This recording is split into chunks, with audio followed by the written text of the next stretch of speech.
Hi guys, ಪ್ರಮುಖ ಪ್ರಚಲಿತ ಘಟನೆಗೆ ಸಂಬಂಧಿಸಿದಂತ ಮಾಹಿತಿ ಇರುತ್ತೆ ನೋಡ್ರಿ. 27/7/2026 ಪ್ರಮುಖ ಪ್ರಚಲಿತ ಘಟನೆ. ನೀವೇನಾದ್ರೂ ಹೊಸಬರಾದ್ರೆ ನಮ್ಮ ಒಂದು ಚಾನಲ್ಗೆ ಸಬ್ಸ್ಕ್ರೈಬ್ ಆಗಿ ಜಲ್ದಿ. ಹಾಗಾದ್ರೆ ಬನ್ನಿ ಸ್ನೇಹಿತರೆ, ಶುರು ಮಾಡೋಣ. ಮೊದಲನೇದಾಗಿ ಟಾಪಿಕ್ ಯಾವ್ದಂದ್ರೆ ಪ್ರಶಸ್ತಿಗಳ ಬಗ್ಗೆ ಇದೆ ನೋಡಿ. 2026 ಪ್ರತಿಷ್ಠಿತ ಲೋಕಮಾನ್ಯ ತಿಲಕ್ ರಾಷ್ಟ್ರೀಯ ಪ್ರಶಸ್ತಿಯನ್ನು ಯಾರಿಗೆ ನೀಡಲಾಗಿದೆ ಅಂತ ಕೊಟ್ಟಿದ್ದಾರೆ. ಈ ಒಂದು ಪ್ರಶಸ್ತಿಗಳ ಮೇಲೆ ಪರೀಕ್ಷೆಯಲ್ಲಿ ಕೇಳೋದು ಆ ಆ, ಬಹಳ ಸಹಜವಾದಂತಹ ಒಂದು ಟಾಪಿಕ್ ಆಗಿರುತ್ತೆ ನೋಡ್ರಿ. ಪ್ರಶಸ್ತಿಗಳ ಬಗ್ಗೆ ಕೇಳ್ತಾರೆ ಪರೀಕ್ಷೆಯಲ್ಲಿ.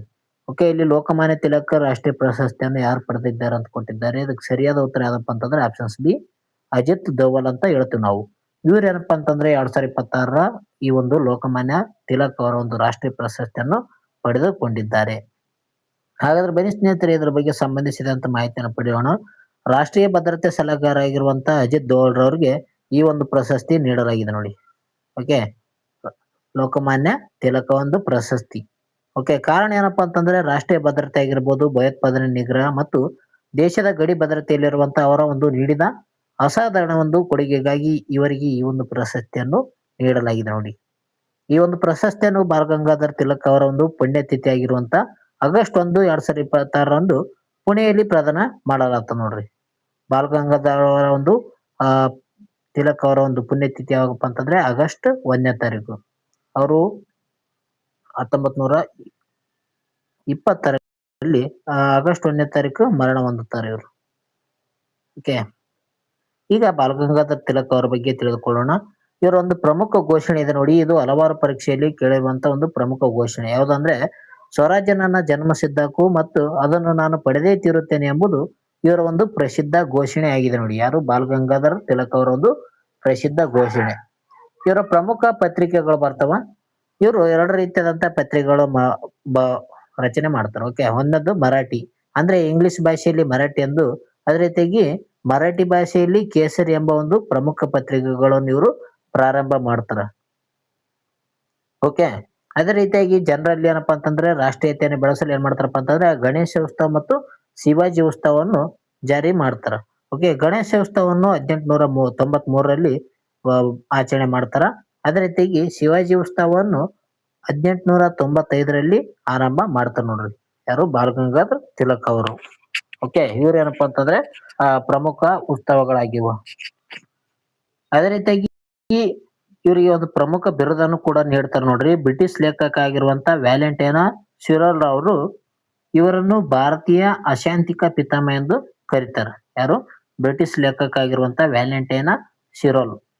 ಭಾರತೀಯ ಅಶಾಂತಿಕ ಪಿತಾಮಹ ಯಾರಪ್ಪ ಅಂತಂದ್ರೆ ಅದು ಬಾಲ ಗಂಗಾಧರ್ ತಿಲಕ್ ಅವರಾಗಿದ್ದಾರೆ ನೋಡ್ರಿ. ಓಕೆ, ನೆಕ್ಸ್ಟ್ ಪ್ರಶ್ನೆ ಒಂದು ಪ್ರಮುಖ ದಿನಾಚರಣೆ ಬಗ್ಗೆ ಇದೆ. ಭಾರತೀಯ ರಾಷ್ಟ್ರೀಯ ಧ್ವಜ ಅಂಗೀಕಾರವಾದಂತ ದಿನವನ್ನು ಯಾವಾಗ ಆಚರಿಸಲಾಗುತ್ತೆ ಅಂತ ಕೊಟ್ಟಿದ್ದಾರೆ ನೋಡ್ರಿ. ಧ್ವಜ ದಿನಾಂಕ. ಇದಕ್ಕೆ ಸರಿಯಾದ ಉತ್ತರ ಜುಲೈ 22ನೇ ತಾರೀಕು ಈ ಒಂದು ಧ್ವಜ ದಿನವನ್ನು ಆಚರಣೆ ಮಾಡ್ತಾರ. ಪ್ರತಿ ವರ್ಷ ಜುಲೈ 22ರಂದು ರಾಷ್ಟ್ರೀಯ ಧ್ವಜ ಅಂಗೀಕಾರವಾದಂತ ದಿನವನ್ನು ಆಚರಣೆ ಮಾಡ್ತಾರೆ ನೋಡ್ರಿ, ಜುಲೈ 22. ಇತಿಹಾಸ ನೋಡೋದಾದ್ರೆ ಸ್ವಾತಂತ್ರ್ಯ ಬರುವ ಮುಂಚಿತವಾಗಿ ನಾವೇನಪ್ಪಾ ಅಂತಂದ್ರೆ 1947ರಲ್ಲಿ ಏನ್ ಮಾಡ್ತೀವಿ ಅಂದ್ರೆ ಜುಲೈ 22ರಂದು ನಡೆದಂತ ಸಂವಿಧಾನ ಸಭೆಯಲ್ಲಿ ಈ ಒಂದು ತ್ರಿವರ್ಣ ಧ್ವಜವನ್ನು ಅಧಿಕೃತವಾಗಿ ಅಂಗೀಕಾರ ಮಾಡಲಾಗ್ತದ. 1947 ಜುಲೈ 22ನೇ ತಾರೀಕು ಅಂಗೀಕಾರ ಮಾಡ್ತಾರ ನೋಡ್ರಿ. ಅದಕ್ಕಾಗಿ ಪ್ರತಿ ವರ್ಷ ಜುಲೈ 22ರಂದು ರಾಷ್ಟ್ರೀಯ ಒಂದು ಧ್ವಜ ದಿನವನ್ನು ಆಚರಣೆ ಮಾಡ್ತಾರ. ಇದರ ಒಂದು ವಿನ್ಯಾಸಕಾರ ಯಾರಪ್ಪ ಅಂತಂದ್ರೆ ಭಾರತೀಯ ರಾಷ್ಟ್ರೀಯ ಧ್ವಜವನ್ನು ವಿನ್ಯಾಸಗೊಳಿಸಿದಂತಹ ಕೀರ್ತಿ ಆಂಧ್ರ ಪ್ರದೇಶದ ಪಿಂಗಳಿ ವೆಂಕಯ್ಯ ಅವರಿಗೆ ಸಲ್ಲುತ್ತದೆ ಅಂತ ಹೇಳಬಹುದು. ಸ್ಟ್ರಾಟಜಿಕಲಿ ರಾಷ್ಟ್ರೀಯ ಧ್ವಜದ ಬಗ್ಗೆ ನೋಡೋದಾದ್ರೆ ಇದರ ಒಂದು ಅನುಪಾತ ಉದ್ದ ಮತ್ತು ಅಗಲ ಏನಪ್ಪಾ ಅಂತಂದ್ರೆ 3:2 ಇರುತ್ತೆ ನೋಡ್ರಿ. ಅಂದ್ರೆ ಉದ್ದ 3, ಅಗಲ 2 ಇರ್ಬೇಕಾಗ್ತದ. ಇದರ ಒಂದು ಬಣ್ಣಗಳು ಏನ್ ನೋಡೋದಾದ್ರೆ ಕೇಸರಿ, ಇದು ಧೈರ್ಯ ಮತ್ತು ತ್ಯಾಗದ ಬಗ್ಗೆ ಹೇಳ್ತದ. ಬಿಳಿ ಶಾಂತಿ ಮತ್ತು ಸತ್ಯತೆ ಬಗ್ಗೆ ಒಂದು ಸೂಚನೆಯನ್ನು ನೀಡುತ್ತದ. ಅದೇ ರೀತಿಯಾಗಿ ಹಸಿರು ಏನಪ್ಪಾ ಅಂತಂದ್ರೆ ಸಮೃದ್ಧಿ ಮತ್ತು ನಂಬಿಕೆ ಬಗ್ಗೆ ಒಂದು ಮಾಹಿತಿಯನ್ನು ನೀಡುವಂತ ಒಂದು ಪ್ರಮುಖ ಬಣ್ಣಗಳು. ಅದೇ ರೀತಿಯಾಗಿ ಅಶೋಕ ಚಕ್ರ ಕಂಡು ಬರ್ತದೆ ಅಂತ ಹೇಳ್ಬೋದು. ಮಧ್ಯದಲ್ಲಿರುವಂತ ನೀಲಿ ಬಣ್ಣದ ಅಶೋಕ ಚಕ್ರ ಏನಪ್ಪಾ ಅಂತಂದ್ರೆ 24 ಗೆರೆಗಳು ಇರ್ತಾವ. ಇದು ಧರ್ಮ ಮತ್ತು ನಿರಂತರ ಒಂದು ಪ್ರಗತಿಯ ಸಂಕೇತ ಆಗಿದೆ ಅಂತಾನೆ ಹೇಳಬಹುದು. ಧ್ವಜ ಸಮಿತಿ ಅಂತ ಹೇಳ್ತೀವಿ ನಾವು. ಸಂವಿಧಾನ ರಚನಾ ಸಭೆಯಲ್ಲಿ ರಾಷ್ಟ್ರೀಯ ಧ್ವಜ ಜಾಮಿತಿಯನ್ನು ಅಧ್ಯಕ್ಷರಾಗಿದ್ದವರು ಯಾರಪ್ಪ ಅಂತಂದ್ರೆ ಡಾಕ್ಟರ್ ರಾಜೇಂದ್ರ ಪ್ರಸಾದ್. ಓಕೆ, ಸಂವಿಧಾನ ರಚನಾ ಸಭೆಯಲ್ಲಿ ರಾಷ್ಟ್ರೀಯ ಧ್ವಜ ಸಮಿತಿ ಒಂದು ಅಧ್ಯಕ್ಷರು ಯಾರಾಗಿರ್ತಾರಪ್ಪ ಅಂತಂದ್ರೆ ಡಾಕ್ಟರ್ ರಾಜೇಂದ್ರ ಪ್ರಸಾದ್ ರವರು ಈ ಒಂದು ಧ್ವಜ ಸಮಿತಿಯ ಅಧ್ಯಕ್ಷರಾಗಿರ್ತಾರೆ ನೋಡ್ರಿ. ನೆಕ್ಸ್ಟ್ ರಾಜ್ಯದ ವಿದ್ಯಮಾನಗಳ ಬಗ್ಗೆ ನೋಡೋಣ. ಇತ್ತೀಚೆಗೆ ಕೃತಕ ಬುದ್ಧಿಮತ್ತೆಗಾಗಿ ಹೊಸ ಉತ್ಕೃಷ್ಟವಾದಂತ ಕೇಂದ್ರವನ್ನು ಕರ್ನಾಟಕದ ಯಾವ ನಗರದಲ್ಲಿ ಸ್ಥಾಪಿಸಲಾಗುತ್ತಿದೆ ಅಂತ ಕೊಟ್ಟಿದ್ದಾರೆ. ಕರ್ನಾಟಕದ ಒಂದು ಯಾವ ಸ್ಥಳದಲ್ಲಿ ಎಐ ಒಂದು ಉತ್ಕೃಷ್ಟ ಕೇಂದ್ರವನ್ನು ಸ್ಥಾಪನೆ ಮಾಡ್ತಾ ಇದ್ದಾರೆ. ಇದಕ್ಕೆ ಸರಿಯಾದ ಉತ್ತರ ಆಪ್ಷನ್ಸ್ ಡಿ ನೋಡಿ, ರಾಯಚೂರಿನಲ್ಲಿ ಸ್ಥಾಪನೆ ಮಾಡ್ತಾ ಇದ್ದಾರೆ ಈ ಒಂದು ಎಐಗೆ ಸಂಬಂಧಿಸಿದಂತ ಒಂದು ಕೇಂದ್ರವನ್ನು. ಯೋಜನೆ ನೋಡೋದಾದ್ರೆ ಕರ್ನಾಟಕ ಸರ್ಕಾರವು ರಾಯಚೂರಿನಲ್ಲಿರುವಂತ ಒಂದು ಭಾರತೀಯ ಮಾಹಿತಿ ತಂತ್ರಜ್ಞಾನ ಸಂಸ್ಥೆಯಲ್ಲಿ ಈ ಒಂದು ಎಐ ಕೇಂದ್ರವನ್ನು ಸ್ಥಾಪಿಸಲಾಗುತ್ತಿದೆ ನೋಡಿ. ಓಕೆ, ಮುಂದಿನ 5 ವರ್ಷಗಳಲ್ಲಿ ಒಟ್ಟು 12 ಕೋಟಿ ರೂಪಾಯಿ ವೆಚ್ಚದಲ್ಲಿ ಈ ಒಂದು ಕೇಂದ್ರವನ್ನು ಕಾರ್ಯಗತಗೊಳಿಸಲಾಗುತ್ತದೆ. ಎಷ್ಟು? 12 ಕೋಟಿ ರೂಪಾಯಿಗಳು ಹೋತ ನೋಡ್ರಿ ಅದಕ್ಕೆ. ಇದರ ಪ್ರಮುಖ ಉದ್ದೇಶ ಉದ್ದೇಶದ ಬಗ್ಗೆ ಕೇಳ್ತಾರೆ ನೋಡ್ರಿ. ಉದ್ದೇಶ ಏನಪ್ಪಾ ಅಂತಂದ್ರೆ ಕರ್ನಾಟಕದ ಅಂದ್ರೆ ಉತ್ತರ ಕರ್ನಾಟಕದ ವಿದ್ಯಾರ್ಥಿಗಳಿಗೆ ಕೌಶಲ್ಯ ತರಬೇತಿ ಮತ್ತು ಸ್ಥಳೀಯ ಐಟಿ ಸ್ಟಾರ್ಟ್ಅಪ್ಗಳಿಗೆ ಬೆಂಬಲ ನೀಡುವುದು ಇದರ ಒಂದು ಪ್ರಮುಖ ಉದ್ದೇಶ ಆಗಿದೆ ಅಂತ ಹೇಳ್ಬೋದು. ಸ್ಟ್ರಾಟಜಿಕಲಿ ಕೃತಕ ಬುದ್ಧಿಮತ್ತೆ ನೋಡೋಣ. ಎಐ ಅಂತ ನೋಡಿದಾದ್ರೆ ಎಐ ಪಿತಾಮಹ ಯಾರಪ್ಪ ಅಂತಂದ್ರೆ ಜಾನ್ ಮೆಕಾರ್ತಿ ಅಂತ ನಾವು ಕರಿತೀವಿ. ಇವರು ಕೃತಕ ಬುದ್ಧಿಮತ್ತೆ ಪಿತಾಮಹ ಅಂತ ಕರಿತಾರೆ ನೋಡ್ರಿ. ಇವರು 1956ರಲ್ಲಿ ಈ ಒಂದು ಪದವನ್ನು ಹುಟ್ಟು ಹಾಕುತ್ತಾರೆ. ಐಐಟಿ ರಾಯಚೂರು ಅಂತ ಹೇಳ್ತಾರೆ ನೋಡ್ರು. ರಾಯಚೂರಿನ ಒಂದು ಐಐಟಿ ಅನ್ನು 2019ರಲ್ಲಿ ಸ್ಥಾಪನೆ ಮಾಡಲಾಗ್ತದೆ. 2019 ಸ್ಥಾಪನೆ ಮಾಡ್ತಾರೆ ನೋಡ್ರಿ. ಇದು ರಾಷ್ಟ್ರೀಯ ಪ್ರಾಮುಖ್ಯತೆ ಒಂದು ಪ್ರಮುಖ ಸಂಸ್ಥೆ ಇರುತ್ತೆ. ಅದೇ ರೀತಿಯಾಗಿ ಕರ್ನಾಟಕದ ಐಟಿ ಪಾಲಿಸಿ. ಕರ್ನಾಟಕವು ಭಾರತದಲ್ಲೇ ಮೊದಲ ಬಾರಿಗೆ 1997ರಲ್ಲಿ ಐಟಿ ನೀತಿಯನ್ನು ಜಾರಿಗೆ ತಂದಂತ ರಾಜ್ಯವಾಗಿದೆ. ಇಲ್ಲಿ ಇಂಪಾರ್ಟೆಂಟ್ ನೋಡ್ರಿ, ನೋಟ್ ಮಾಡ್ಕೊಡ್ರಿ ಸ್ನೇಹಿತರೆ. ಭಾರತದಲ್ಲೇ ಮೊದಲ ಬಾರಿಗೆ ಐಟಿ ನೀತಿಯನ್ನು ಜಾರಿಗೊಳಿಸಿದಂತ ಮೊದಲ ರಾಜ್ಯ ಯಾವ್ದಪ್ಪ ಅಂತಂದ್ರೆ ಅದು ಕರ್ನಾಟಕ ಆಗಿದೆ, 1997ರಲ್ಲಿ. ನೆಕ್ಸ್ಟ್ ಎಕನಾಮಿಕ್ ಮೇಲೆ ಕೇಳಿದ್ರು ನೋಡ್ರಿ ನ್ಯೂಸ್ ಅಲ್ಲಿ. ಇದರ ಮೇಲೆ ಸಂಬಂಧಿಸಿದಂತ ಮಾಹಿತಿ ತಿಳ್ಕೊಳ್ಳೋಣ. ಮೊದಲನೇದಾಗಿ ಪ್ರಮುಖ ಕೈಗಾರಿಕೆಗಳ ಸೂಚ್ಯಂಕದ ಮೂಲ ವರ್ಷವನ್ನು ಭಾರತ ಸರ್ಕಾರವು ಯಾವುದಕ್ಕೆ ಬದಲಾಯಿಸಿದೆ ಅಂತ ಕೊಟ್ಟಿದ್ದಾರೆ. ಓಕೆ, ಎಷ್ಟು ದಿನ ಏನಪ್ಪಾ ಅಂತಂದ್ರೆ ಒಂದು ಸೂಚ್ಯಂಕದ ಪ್ರಕಾರ ಒಂದು ಮೂಲ ವರ್ಷವನ್ನು ಭಾರತ ಈಗೇನ್ ಮಾಡಿದೆ ಅಂದ್ರೆ ಅದನ್ನು ಬದಲಾವಣೆ ಮಾಡಿದೆ. ಅದಕ್ಕೆ ಸರಿಯಾದ ಉತ್ತರ ಯಾವ್ದಂದ್ರೆ ಆಪ್ಷನ್ಸ್ ಸಿ ನೋಡಿ ಸ್ನೇಹಿತರೆ. ಓಕೆ, ಸರಿ, ಆಪ್ಷನ್ ಸಿ 2022-23 ನೋಡ್ರಿ. ಓಕೆ, ಮೊದಲು ಏನ್ ಮಾಡ್ತಾರಪ್ಪ ಅಂತಂದ್ರೆ ಮೂಲ ವರ್ಷ 2011-12 ಆಗಿತ್ತು. ಈಗ ಹೊಸ ಒಂದು ಬದಲಾವಣೆ ಏನ್ ಮಾಡಿದ್ದಾರೆ ಅಂದ್ರೆ ಮೂಲ ವರ್ಷವನ್ನು ಭಾರತ ಸರ್ಕಾರ 2022-23 ಒಂದು ಬದಲಾವಣೆ ತಂದಿದೆ ಅಂತ ಹೇಳ್ಬೋದು. ಕೈಗಾರಿಕಾ ಪ್ರಗತಿಯನ್ನು ನಿಖರವಾಗಿ ಅಳೆಯಲು ಏನ್ ಮಾಡಿದೆ ಅಂದ್ರೆ ಐಸಿಐ ಮೂಲ ವರ್ಷವನ್ನು ಹಳೆಯ 2011-12ರಿಂದ 2022-23ಕ್ಕೆ ನವೀಕರಣ ಮಾಡಲಾಗಿದೆ. ಇದರಿಂದ ಹೊಸ ಸೇರ್ಪಡೆ ಕೂಡ ಇದರಲ್ಲಿ ನೋಡ್ರಿ. ಈ ಒಂದು ಹೊಸ ಸೂಚ್ಯಂಕದಲ್ಲಿ ಕಬ್ಬಿಣದ ಅದಿರನ್ನು ಕೂಡ ಹೊಸದಾಗಿ ಸೇರಿಸಲಾಗಿದೆ. ಇದರಿಂದ ಪರಿಣಾಮ ಏನಪ್ಪಾ ಅಂತಂದ್ರೆ ಭಾರತದಲ್ಲಿ ಒಟ್ಟು ಕೋರುಗಳ ಕೈಗಾರಿಕೆಗಳ ಸಂಖ್ಯೆ 8ರಿಂದ ಈಗ 9ಕ್ಕೆ ಏರಿಕೆ ಆಗಿದೆ ನೋಡಿ. ಈಗ 8 ಕೋರು ಕೈಗಾರಿಕೆಗಳಿದ್ದವು, ಈಗ 9ನೇದ್ದು ಬಂದಿದೆ ನೋಡಿ. ಅದ್ಯಾವ್ದಪ್ಪ ಅಂತಂದ್ರೆ ಕಬ್ಬಿಣದ ಅದಿರು. ಸ್ಟ್ರಾಟಜಿಕಲಿ 9 ಕೋರ್ ಕೈಗಾರಿಕೆಗಳನ್ನು ನೋಡೋಣ. ಭಾರತದಲ್ಲಿ ಆರ್ಥಿಕತೆಯನ್ನು ಬೆನ್ನೆಲುಬು ಆಗಿರುವಂತ 9 ಪ್ರಮುಖ ಕೈಗಾರಿಕೆಗಳು ಇವಾಗಿರ್ತವೆ.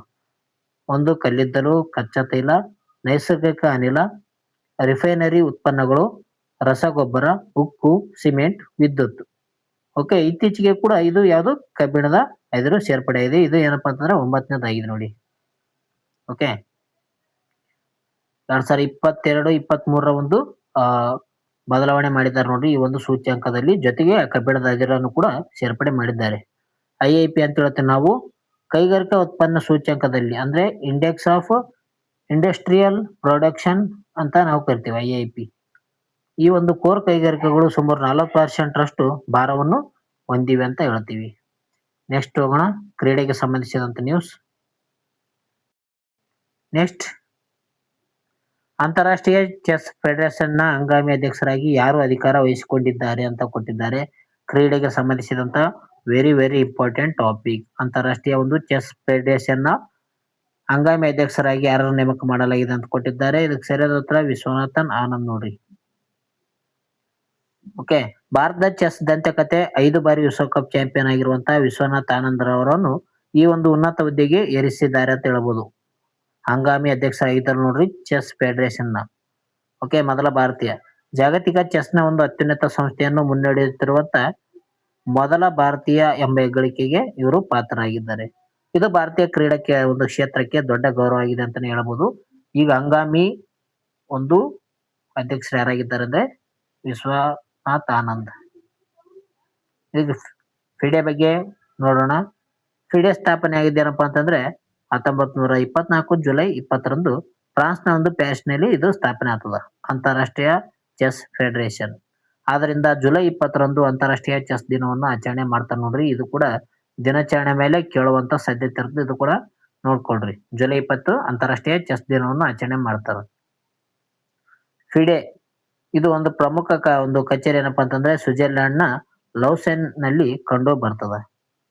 ಅದೇ ರೀತಿಯಾಗಿ ಮೊದಲ ಖೇಲ್ ರತ್ನ ಅಂದ್ರೆ ಭಾರತದ ಅತ್ಯುನ್ನತ ಕ್ರೀಡಾ ಪ್ರಶಸ್ತಿ ಆಗಿರುವಂತ ರಾಜೀವ್ ಗಾಂಧಿ ಖೇಲ್ ರತ್ನ ಪ್ರಶಸ್ತಿ ಅಥವಾ ಈಗ ಆಗಿರುವಂತ ಮೇಜರ್ ಧ್ಯಾನ್ ಚಂದ್ ಖೇಲ್ ರತ್ನ ಪ್ರಶಸ್ತಿಯನ್ನು 1991-92ರಲ್ಲಿ ಪಡೆದಂತ ಮೊದಲ ಕ್ರೀಡಾಪಟು ವಿಶ್ವನಾಥ್ ಆನಂದ್ ಅವರು ಆಗಿದ್ದಾರೆ ನೋಡ್ರಿ. ಓಕೆ, ಮೇಜರ್ ಧ್ಯಾನ್ ಚಂದ್ ಖೇಲ್ ರತ್ನ ಪ್ರಶಸ್ತಿಯನ್ನು ಪಡೆದುಕೊಂಡಂತ ಮೊದಲ ವ್ಯಕ್ತಿ ಯಾರಪ್ಪ ಅಂತಂದ್ರೆ ಅದು ವಿಶ್ವನಾಥನ್ ಆನಂದ್. ಇವರು ಚೆಸ್ ಆಟಕ್ಕೆ ಸಂಬಂಧಿಸಿದಂತ ವ್ಯಕ್ತಿ ಆಗಿದ್ದಾರೆ. ನೋಡಿ ಸ್ನೇಹಿತರೆ, ಈ ರೀತಿಯಾದಂತ ವಿಡಿಯೋಗಳಿಗೆ ನಮ್ಮ ಚಾನಲ್ಗೆ ಸಬ್ಸ್ಕ್ರೈಬ್ ಆಗಿ. ಈ ಒಂದು ವಿಡಿಯೋ ಇಷ್ಟ ಆಯ್ತಪ್ಪ ಅಂತಂದ್ರೆ ಬೇಗನೆ ಲೈಕ್ ಬಟನ್ ಪ್ರೆಸ್ ಮಾಡ್ರಿ. ಓಕೆ, ರಾಷ್ಟ್ರೀಯ ಯೋಜನೆಗಳ ಮೇಲೆ ಬಂದಿದೆ ನೋಡಿ. ಭಾರತ ಪುರಾತನ ಬಂದರು ಪರಂಪರೆಯನ್ನು ಬಿಂಬಿಸುವಂತ ರಾಷ್ಟ್ರೀಯ ಕಡಲ ಪರಂಪರೆಯ ಸಂಕೀರ್ಣವನ್ನು ಎಲ್ಲಿ ಸ್ಥಾಪಿಸಲಾಗುತ್ತಿದೆ? ನ್ಯಾಷನಲ್ ಮ್ಯಾರಿಟೈಮ್ ಹೆರಿಟೇಜ್ ಕಾಂಪ್ಲೆಕ್ಸ್ ಅಂತ ಕರಿತೀವಿ ನೋಡ್ರಿ. ಇದು ಎಲ್ಲಿ ಸ್ಥಾಪನೆ ಮಾಡ್ತಾ ಇದ್ದಾರೆ? ಈ ಒಂದು ಪ್ರಶ್ನೆಗೆ ಸರಿಯಾದ ಉತ್ತರ ಲೋಥಲ್ ನೋಡ್ರಿ ಸ್ನೇಹಿತರೆ.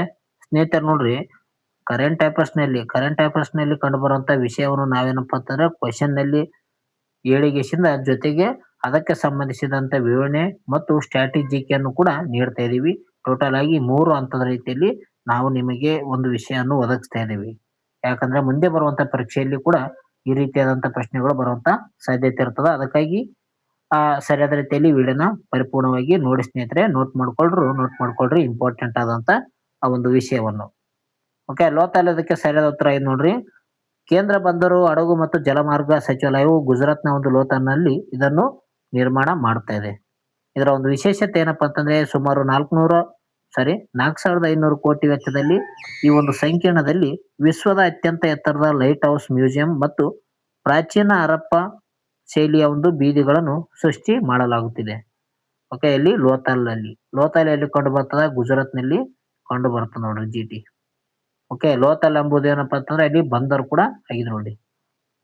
ಬಂದರು ಪ್ರಮುಖ ಆಗಿದೆ. ಲೋಥಲ್ ಮತ್ತು ಸಿಂಧು ಕಣಿವೆ ಬಗ್ಗೆ ಸ್ವಲ್ಪ ನೋಡೋಣ.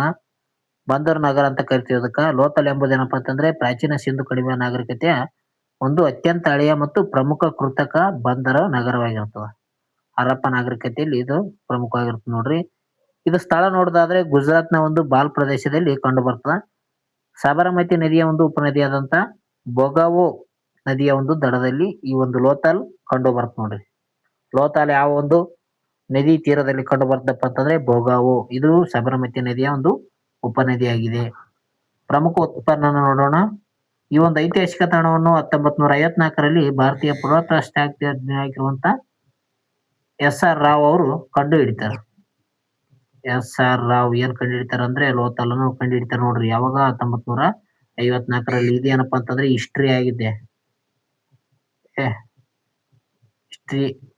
ಓಕೆ ಸ್ನೇಹಿತರೆ ನೋಡ್ರಿ, ಹಿಸ್ಟ್ರಿ ಅಂದ್ರೆ ಲೋಥಲ್ ಅನ್ನು ಕಂಡು ಹಿಡಿದಾರ ಯಾರಪ್ಪ ಅಂತ ಕೇಳಿದ್ರೆ ಅದು SR ರಾವ್ ಅವರು 1954ರಲ್ಲಿ ಕಂಡು ಹಿಡಿತಾರ.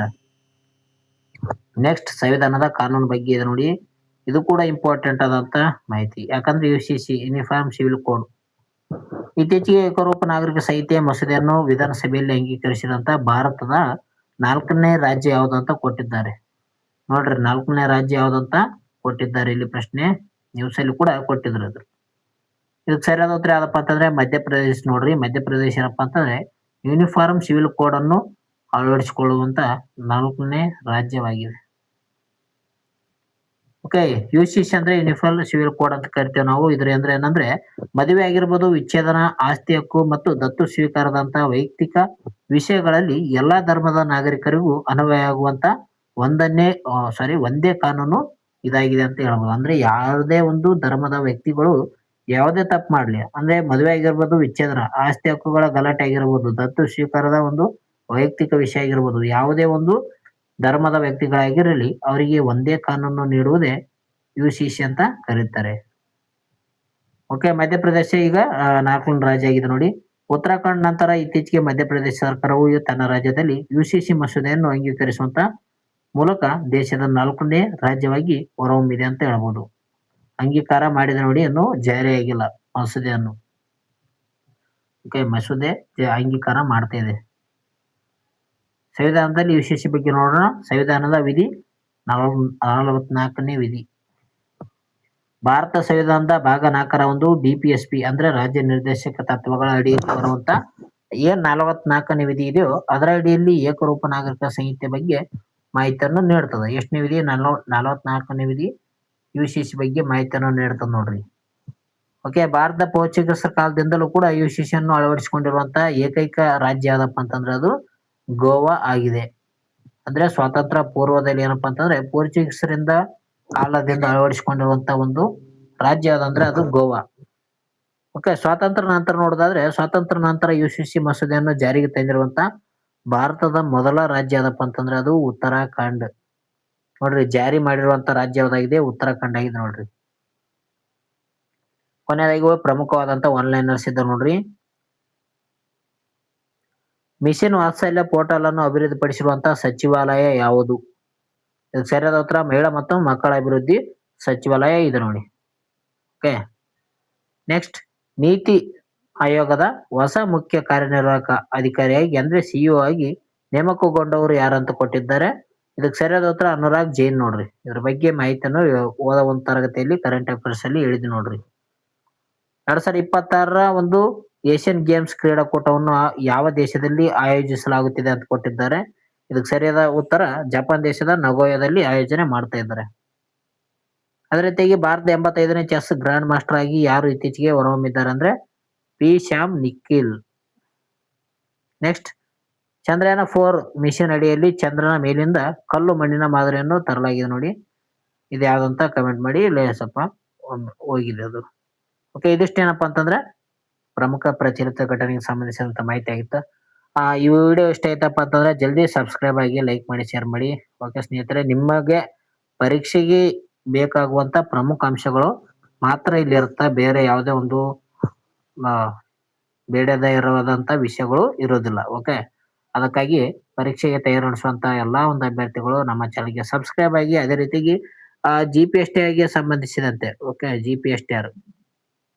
GPSTR, HSTR, BSTR ಯಾರು ಒಂದು ಎಕ್ಸಾಮ್ಗೆ ತಯಾರು ನಡೆಸ್ತಿದ್ರು ಅವರಿಗೆ ಸಾಯಂಕಾಲ 9 ಗಂಟೆಗೆ ಅಂದ್ರೆ ರಾತ್ರಿ 9 PM ಗೆ ಏನಿರ್ತಂದ್ರೆ ಸೈಕಾಲಜಿಗೆ ಸಂಬಂಧಿಸಿದಂತ ಒಂದು ವಿಷಯಗಳನ್ನು ಹಾಕ್ತೀನಿ ನೋಡ್ರಿ. ಕ್ವಶನ್ಗಳು ಇರ್ತಾವ, ಅದರ ಒಂದು ಸಂಬಂಧಿಸಿದಂತ ವಿಡಿಯೋ ಹಾಕ್ತೀನಿ, ಅದನ್ನು ಕೂಡ ನೋಡ್ಕೊಳ್ರಿ. ಯಾರು GPSTR, HSTR, BHSTR, PT teacher ಮತ್ತು TET ಎಕ್ಸಾಮ್ ಗೆ ಸಂಬಂಧಿಸಿದಂತ ವ್ಯಕ್ತಿಗಳಿಗೆ. ಓಕೆ, ಅದೇ ರೀತಿಯಾಗಿ ಈಗ ಪೊಲೀಸ್ ಕಾನ್ಸ್ಟೇಬಲ್ ಪರೀಕ್ಷೆ ಒಂದು 2ನೇ ತಾರೀಕು ಇದೆ ನೋಡಿ.